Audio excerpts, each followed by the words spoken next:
இலங்கை இது வெறும் ஒரு தீவு இல்லை, இது வேடர்களின் நாடு. வேடர்கள் இலங்கை தீவின் பழங்குடி வரலாற்றின் அடையாளம். இவர்கள்தான் இலங்கையின் பூர்வகுடி. இது ராம்ஜி டாக்ஸ். நான் உங்கள் ராம்ஜி. இந்த வீடியோவை ஸ்கிப் பண்ணாம முழுசா பாருங்க. அப்போதான் நம்ம சேனல்ல போடுற கண்டென்ட் முழுசா புரியும்.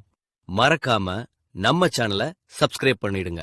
வாங்க இப்போ வீடியோக்குள்ள போலாம்.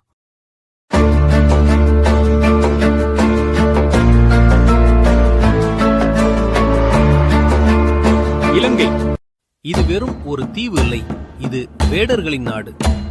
வேடர்கள் இலங்கை தீவின் பழங்குடி வரலாற்றின் அடையாளம். இவர்கள்தான் இலங்கையின் பூர்வகுடிகள். இலங்கை வரலாற்றை எழுத வேண்டுமானால் அதை இவர்களால் துவங்க வேண்டும். வேடர்கள், அந்த வார்த்தையே ஒரு மர்மம். இன்று சிலர் காட்டுக்குள் வாழ்கிறார்கள், சிலர் சமூகத்தில் கலந்து வாழ்கிறார்கள். ஆனால் ஒரே ஒரு விஷயம் மட்டும் மாறவில்லை, அவர்களுடைய அடையாளம்.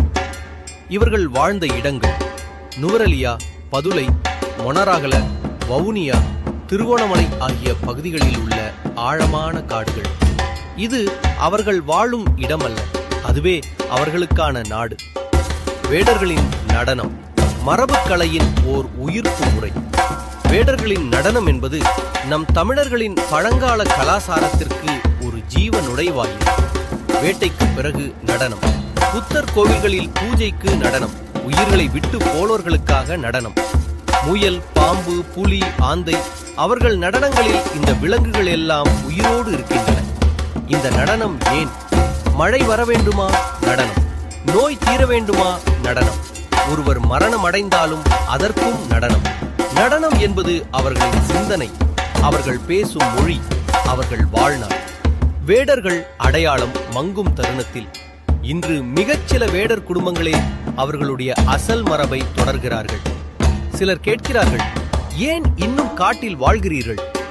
ஆனால் உண்மை என்ன? இவர்கள்தான் இலங்கையின் முதல் குடிமக்கள். தங்களை வேடர்கள் என அழைப்பது அவர்களுக்கான ஒரு பெருமை. அது ஒரு பட்டம்,